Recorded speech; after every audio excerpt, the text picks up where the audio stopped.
The things that you have in your heart that you think are impossible are often just milestones waiting to get accomplished if you can push those limits. Everything was impossible until somebody else did it.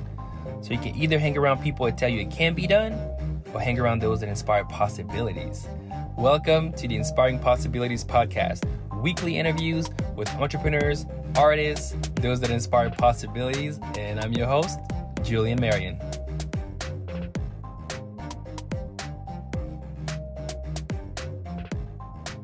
All right, welcome to the Inspiring Possibilities Podcast. It's Julian, and I have a friend and an amazing guest today, very different than any other guest we've had before. She's my artist, she's my creator, Haley McMillan. Welcome. Thank you. Happy to be here. All right, so pre-show, we're talking about a little bit about a lot of amazing things, and I had to say, stop it! We haven't started. We haven't started yet. Nothing is recorded. And we might just drop too many nuggets before we can even record stuff. So you have, obviously an amazing story. A lot of people that know you don't fully know all of your story and all of your different gifts. You're kind of this second life, sort of say, like this rebirth, right, of like creation. And so I wanted for you to kind of give like a quick little overview, like of like your path till now. Yeah. Okay. So I kind of came out of the womb like with a desire to create, as I think most people actually probably do in one way or another. For me, it was kind of the traditional things that people view as creative. I always enjoyed music and art, writing, dancing. I participated in all those things as a kid. Like in my free time, that's how I spent my time, was creating in all those different areas. Went to college and I got a degree that I thought would be more practical, like more of a practical choice. My passion probably would have been maybe an English degree or an art degree, but I ended up getting a communications degree and a Spanish degree, which I enjoyed. I got to do a lot of writing in both of those programs, but I was thinking, they would be most aligned with my interests while still being able to find a job Right. Out of college. And so I pursued that. I traveled the world, did some interesting jobs here and there. And my creative pursuits were always kind of on the back burner, I guess. Always present in my life. I taught myself guitar as an adult, and I would sometimes play open mic nights, and I taught some dance classes here and there. I would sometimes write here and there, but nothing was really, none of my creative pursuits and passions were taking up the majority of my time. It was always something else. And then when I became a stay-at-home mom, I was still kind of in this space of doing a little consulting here and there, doing a job I enjoyed from home with my kids. And actually, I met you and at the dance studio. My daughter dances at your dance studio, just for those listening. In case you did not know. Julia knows this, but anyone listening might not. And during that time, I was kind of exploring my art a little bit more, sharing it more. It was starting to take off. And I got to know you, and we talked a lot about creativity, and you encouraged me to do a creativity workshop at the dance studio, which I did. And shortly after that, I started my business, my art business officially. Yeah. During that time, yes. Sound effects. And so during that time, I started writing my novel. I had tried to write some novels in the past, and they hadn't really felt authentic. I was too busy thinking about what people would find interesting and trying to write about that instead of writing what just kind of came to me. And so when I kind of let go of my expectations and just wrote for the fun of it, I wrote a novel really quickly over the course of like 4 or 5 months. That got picked up by a publisher. We went through the whole publishing process, and it actually was just released. I have it here. Ooh, look at that. Hey. And my next book, I'm halfway through that. So I'm hoping to have that out by Christmas. So it's just kind of over the last couple years was this explosion of creative energy. And yeah, it's what I do full time along with being a mom, of course. Right. And I mean, I love it. So all to summarize, because of Julian, I have a book written for It's just all kidding. because of Oh, Julian. because of Julian. Hired Just kidding. him, etc., etc. No, but one of the things that we had talked about a lot, which is this place where adult, like the creator is that kid inside of us, right? Because the kid inside of us does not care what you think. They're Mm-hmm. literally going off like what they're experiencing, what they're feeling, how they're experiencing the world, and then they're releasing it, Mm-hmm. right? But then adults become like that kid that's just like suppressing their creation, Yeah. right? And that's kind of like where creative studio for you was birthed. Whenever you start to sense that, there's like too many adults that kind of have that creative part of them, is still there, but Mm-hmm. don't want to express it out because of the fear of either judgment or, like you say, the like expectation. They're like, it has to look good. It has to look good, Yes. right? Which means like for the art, like somebody has to tell you it looks good. Like Yeah, there's I definitely think, speaking for myself, like oftentimes you feel like when you get to a certain point in your life, if you haven't achieved a certain level of mastery of whatever it is that you enjoy doing as a young person, you can't compete. It's not worth doing. It's not worth sharing. Um, or you just kind of over time, maybe you start getting busy with other things and you forget to just explore the things that once brought you joy, or you feel like if this isn't making me money, it's not worth doing. There's so many reasons that I feel like creativity kind of goes by the wayside for people as they get older. And like you said, like when you're a kid, you don't have these arbitrary labels and limitations yet. You're just kind of experiencing the world and responding to it in a way that feels natural. right, Get older, you kind of develop this identity and you start thinking about yourself in terms of various social constructs, like I am Haley. I might, if I don't feel like I'm good at drawing, I might say I'm not good at drawing. I'm not artistic. I'm not creative. Like, therefore, therefore, therefore. And that might be the way that I describe myself out loud to people, the way I think about myself. And, it's a process of getting to a place where you are able to recognize what those limitations are and how you're thinking about your identity and letting some of that go so that you can enjoy the process fully. And enjoying the process is the whole game. I'm like the biggest, um, you know, cheerleader for supporting the process or for enjoying the process and whatever it is that you're doing. That's if you enjoyed yourself, then you already won. Like, it doesn't matter. Anything else that comes after that is a bonus. Um, but if you can get to a place where you can just sit back and enjoy whatever it is that you're doing, creating, whatever, that's it. That's the whole game. no, I think enjoying the process allows you to go in and understand that the real goal is who you're becoming. Hmm. Right? I'm just thinking back of like the first conversation you and I had, when you didn't really know who I was, I didn't really know who you were, but we just kind of had the same like creative energy. Hmm. And we started talking about kind of just like creating stuff, right? And you see Yeah. at that place of like, I have this inside, but I just don't fully know like what to do with it yet. Right. And then you look at that moment till now, like that evolution that you've had of like let go of expectation. I'm just gonna create because I want to create and enjoy the creating, Hmm. where a lot of time moms often feel like, listen, whenever my kid go to bed, like I'm done. I'm about to be on this couch and put something on Netflix to watch or play bingo on my phone, or because I mean, it is being a parent and taking care of like little humans. Yeah. It's a lot of energy, and whenever you don't have them, you feel like Like, that's okay too. Like I'm not going to sit here and be like, I put my kids to bed and then I just enjoy this creative experience right, every right, day.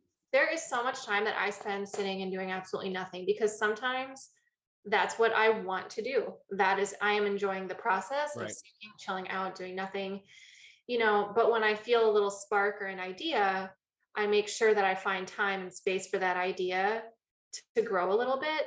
I always tell people, like, one of the best things you can do for yourself and your creativity is giving yourself opportunities to amaze yourself. Like Mm, giving yourself opportunities to surprise yourself, instead of coming up with reasons why you shouldn't do something, maybe it's 5 or 10 minutes where you sit down and you just kind of let yourself daydream a little bit. I know this is something that you practice or you've started practicing recently, which with the sitting for like an hour a day and doing nothing and just thinking, and when you sit and do that and make space to just kind of zone out and daydream, like ideas will form in your head, like they just will. And, then you can make a choice if you want to act on those. And sometimes, like, I didn't know I had it in me to write a book. And it's a good book, like, it's not, it's a good book. Like I've had people that don't like reading that have read it in a single sitting, like they could not put it down. And that feels amazing. I didn't know I had that in me until I gave myself the time and space to amaze myself, and see what I could do. yeah. No, So, I think that's beautiful. I think just I wrote it down, underlined it. Give yourself opportunity to amaze yourself. mhm, And I think that's a good segue to go to how can, because again, 100%, I think like there's, when we think of artists and creators, which every single person is. I know some people are like, I'm not, you don't understand. I'm like, everybody is, right? Like you look at a kid and everybody started as a kid. I mhm, don't think anybody, they were just like, Papa, here's me, 30+ year old coming in here. Right. Like everybody started as a kid and evolved, and sometimes they have different wounds as a kid that make them just like not trust their creation. And you have some, I think you came from a family very like where you were allowed to be creative, where yeah, others were like, nah, what are you doing? No, you either gonna be a doctor, a lawyer, or one of those, a scientist. Like, what are you doing here just drawing or and I just painting your hair in color, yes, I do think it's important to note that, like you said, everybody is creative. Like we literally are creation itself, like we are everything. Everything that you do, from the way that you speak to the way that you dress to the way that you get ready in the morning, right? like you are being creative, and that no one else does it exactly like you. Like everyone has their own brand and way of doing things. And you can be a lawyer and a scientist and a doctor and also be super creative. It's not, I think a lot of people, there's this misconception that being creative means that you're good at, the arts, like music, drawing, painting, dance, performance, all those things. And people, if they've never felt called to do any of those things, they feel like they are therefore not creative. But creativity could be how you organize your closet, and maybe you think of a better way to do it.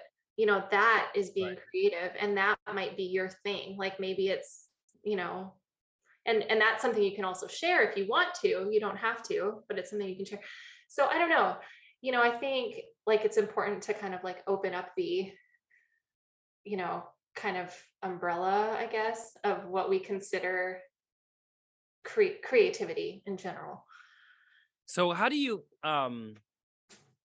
because I'm just thinking, right? If I'm somebody listening, listening to the podcast, to the episode, I'm either a mom right now that is just, that is just there. I'm doing laundry and I'm listening to it and I'm like, okay, cool, that sounds interesting, but like I don't know where to even start, right? Like how do I kind of like awaken that artist that's inside of me? Like how do I bring it back out, because it has been buried under so much Laundry, I know. laundry and right and stuff, and I'm like, I don't have it. I kind of want to, but I feel like there's so many like things that I have to get done, like cleaning the kitchen, doing the laundry, folding the clothes, doing you know what I mean, and therefore like I, especially mom, I think like give everything to their kids first and then Yes. they take care of their self last, and so they can get to this place of like this keeps on repeating itself, then Yes. you don't find fulfillment, and you only think of like way back when where I had Yes. freedom,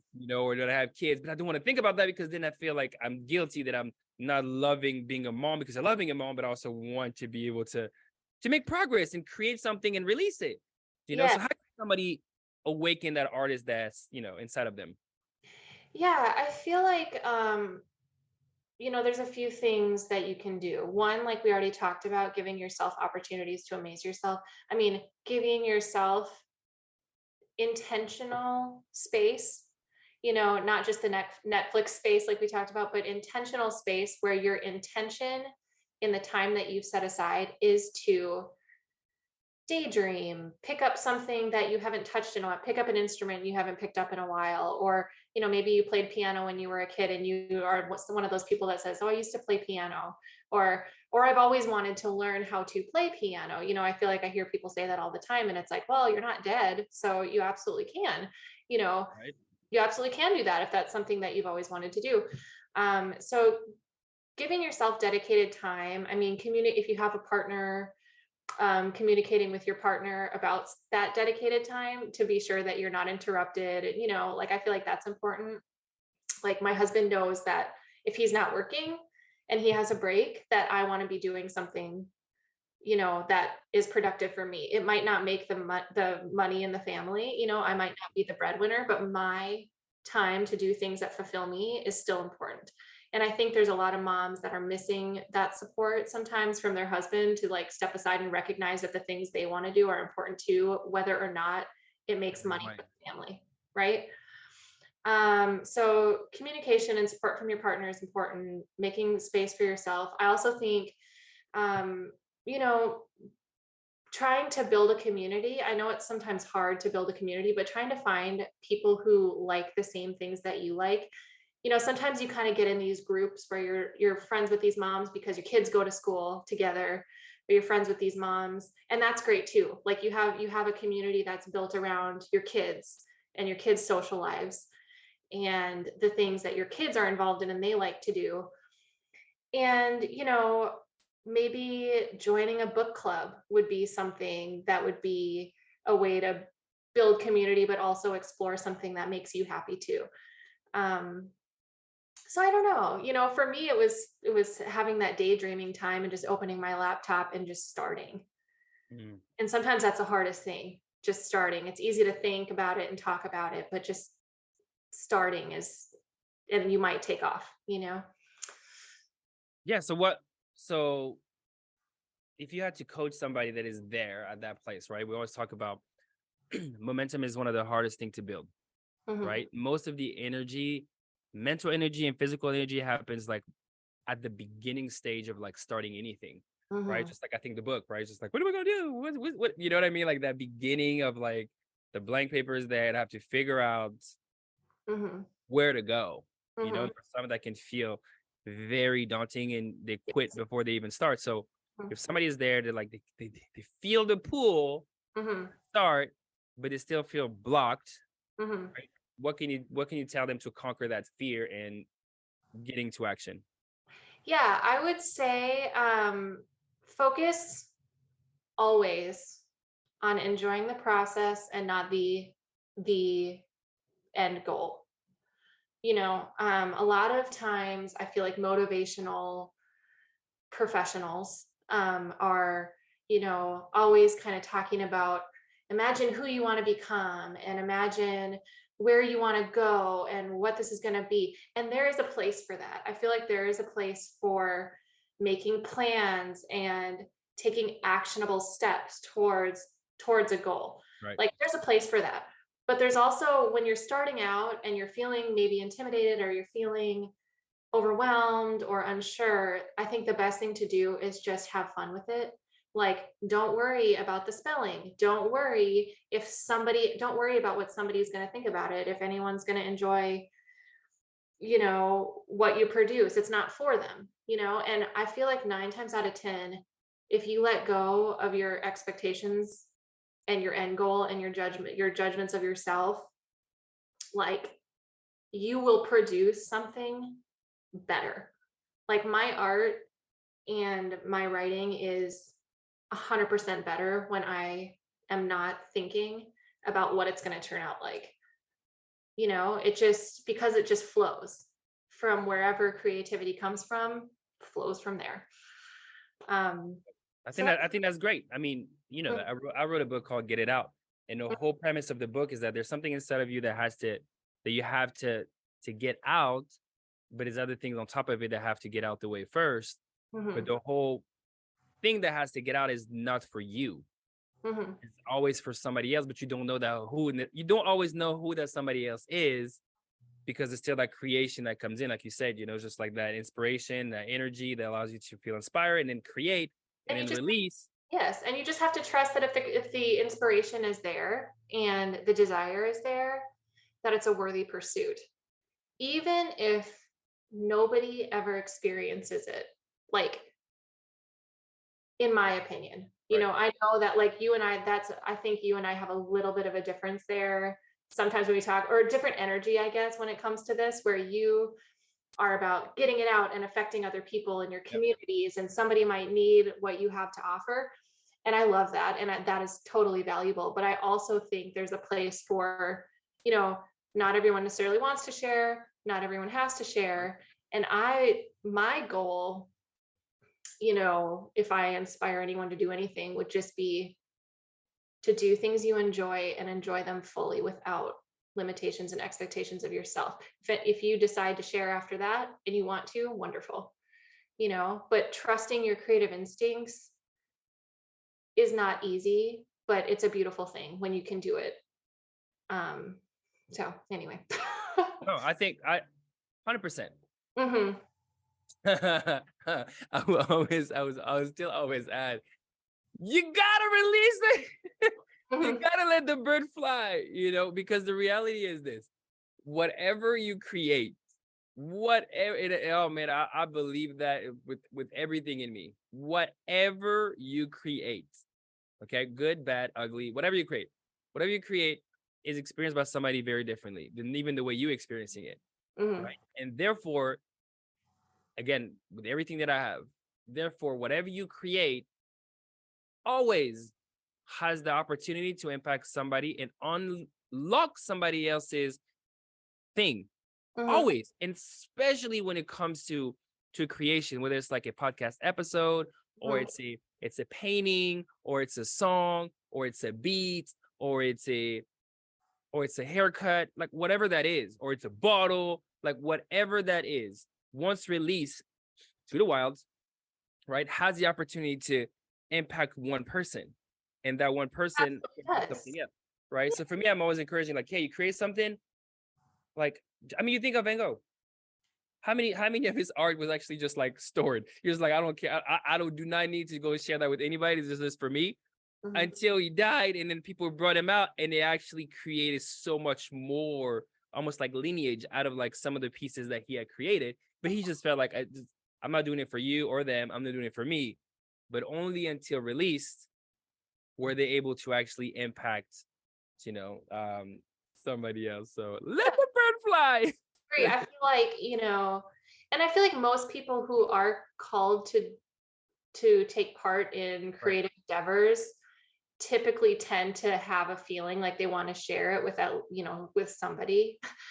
Um, and yeah, I mean, I agree with you. I feel like anytime you put something out there, you give somebody else permission to do the same thing. Somebody sees that and they feel like, well, if she can do it, like I can. Or Think of like getting dressed, like clothes, like the Mhm. way you put clothes together, Yeah. right? Like I can be dressed and I can just stay home, you know. And then it's like you're never going to see it. But if I get dressed a specific way, then I go out, somebody's going to look at me and say, "Wow, hey, I want to try something too." Hmm. There's a book that I love and I share with like a lot of artists. It's called the Art of Stealing, or no, sorry, Steal Steal like Like an Artist.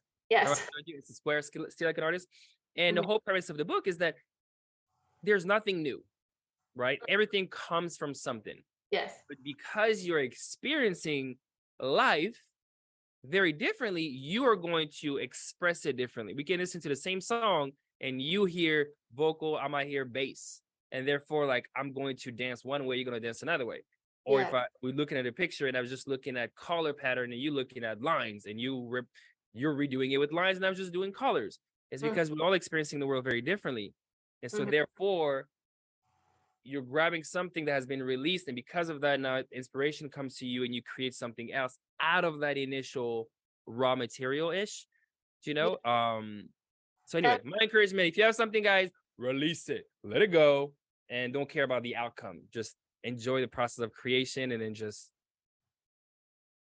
that's my hand. You don't see it, it's my hand that does a bird.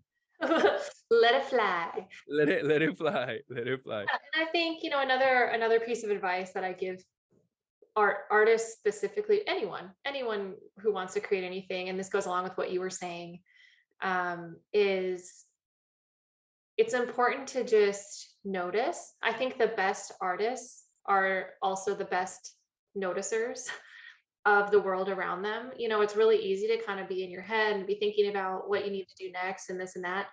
But like while you're doing that, you might be missing that, like, this leaf, every leaf on this tree is shaped exactly like a little pear, and now they look like little pears on the ground. And there's so much around you to constantly be observing, whether it's people's body language, their eye color, the nature, just the sounds, and if you can really take the time to notice the beautiful things, the ugly things around you, like that's where creative inspiration comes from. Like that's what makes a story good, when it has those kinds of details. That's what makes a painting good, because you're not just noticing the picture, you're noticing the way the light reflects off somebody's cheekbone. Like, and that makes all the difference. It can make, you more inspired, but it can also make your work more vivid and engaging and interesting. So Awesome. So as we're segueing then into stories, tell us about the book. What is the book about? What is the book about? And and the beautiful cover. Thank you. So I designed my own cover. I don't know if this video is showing on anything, but here we are. Who knows? But who knows? Yeah. So I designed my own cover, which was fun. That was important to me because I'm an artist and because I do a lot of commissioned work. And, it's really fun when I get to do something for myself. And I'm also kind of a perfectionist when it comes to certain things. I was like, I don't want to put this in the hands of somebody else. I really want it to be mine, and it's my book. And I got all selfish about it, but I love it. You get to do that when you make your own stuff, Hey, it's yours. So it's called The Hearts We Keep. It's a young adult romance. There's a lot of different emotional elements, kind of grief. We have some mentions of sexual assault. So it's kind of, I would say, sometimes when people read young adult, they think like 13, 14, 15-year-olds, and I'm thinking more 17-year-old plus. Right. But it's set in rural Minnesota, which is where I grew up. And, I found like it was so easy to write just because it was based on what I knew, like rather than trying to go for some kind of exotic setting or some kind of, character that was unfamiliar to me. For my first novel, I just went with a character that was kind of like I was when I was a teenager. It takes place over the course of a year of Annie, my main character's senior year of high school. And she kind of starts out kind of innocent and kind of, insecure and kind of boy crazy and kind of not really knowing what she wants to do with her life. And then, a lot of kind of crazy dramatic things happen to her over the course of this year. And she falls in love and experiences all kinds of things that help her grow into the person that she is at the end of the book. So I love it. It was fun to write. It's out there now. It's already in 7 different countries. I just released it a couple days ago, and it's like all over the world. So it's so exciting. Yeah. So what's next? What's next are you going on a book tour, or no, this was just my release because I need to create this art and release it, or am I trying to go? I was like, get it out. Didn't mean to just totally drop your book title there, but it happened. So I'm not going on I don't have a book tour scheduled right now. This is just released. It's only in the paperback format right now. We're going to release an ebook by the end of May. I'm going to be dropping it in some local bookstores in the Houston area and also up in Minnesota. And then my next novel, I'm planning to finish writing it by July. And then we'll release that in December. So we'll see, that one's a little bit different from this book. It's not like a sequel. It's a more chick lit kind of vacation romance. Also has some heavy emotional themes because that's just what happens in my books. But Yeah, we're just rolling with that. Thinking I've been talking to my publisher about next projects, and we can't wait. That's awesome. That is awesome. I thought initially that you were going to do a almost like a I forgot is it a TV show? I think it's a TV show. When it's like one, so it's a fiction, but then inside of it is different characters, and then you have those different stories inside of different characters. So although the storyline is exactly the same, but then Mm, inside of the different actors, you have perspectives, yeah. their different perspective inside of the same storyline of like, I don't know, 5 years, 10 years, and then put them together as a actually book where you're like, hey, there's those 10 years, this different people you can actually see there, which is Yeah. kind of like what Marvel does, right? Like with all of the different Yeah. stars, like Well, so origin story, and at the same time you can start to see it and it connects. yes. So I'm getting a lot of requests. I've had some people that just sat down and read this book in one day, and they like got to the end and were like, Well, I "You're want gonna, to this person. you're gonna, you're gonna write a sequel, right?"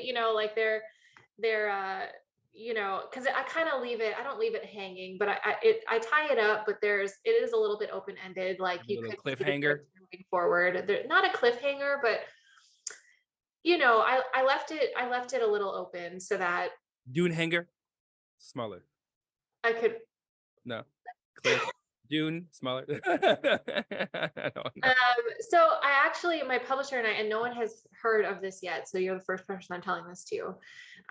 We're thinking about, well, she's editing my next novel, that I would write a little novella, like a little short kind of novel that as like a sequel to this book, so that we can keep up with the character and see what happens next, because she does have kind of an exciting intro to a possible new pursuit. Mm. So I think a lot of readers are going to be hoping for that, and I'd like to give that to them if I can. So it just kind of, I might tack on like a little extra to this book. But I've got a fantasy series I'm working on that's going to have like 3 different books. I mean, I've got all kinds of stuff happening. So I just, I'm trying to be patient and just enjoy the process and not rush through it, or feel frustrated that I don't have the time to dedicate all day to writing, because if I did, I would write all day. The kids will be in school in the fall. It's going to be a game changer. Change it. Yes. Well, awesome. I know we're getting towards the end of our time together. So do you have any parting piece of guidance? And then where can somebody go if they want to, order the book or just get in touch with you? Yeah. So parting pieces of guidance, I guess, trust your creative impulses, enjoy yourself, enjoy your days moment to moment. And, if there's something calling to you, I hope you take the time to explore it and give yourself space to enjoy it.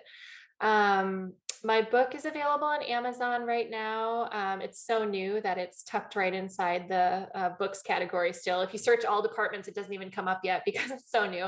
Amazon's crazy. But it's available everywhere Amazon goes. And I also have a website, HaleyMcMillan.com. And I'm Haley McMillan Creative Studio on Instagram, if you want to follow along. Here we go. Well, Haley, thank you so much for taking the time to be with us when people are sleeping. Yes, exactly. You've been writing, but you decided to be with us, so we really appreciate you creating this little episode with us. It's a little creation, and then we're going to release it, and it's going to fly by itself. Yes. Thanks. All right. Well, maybe we're gonna have you again for the next one, right? Whenever you have your next evolution, and and what that brings on. So, thank you so much. Awesome. Thank you.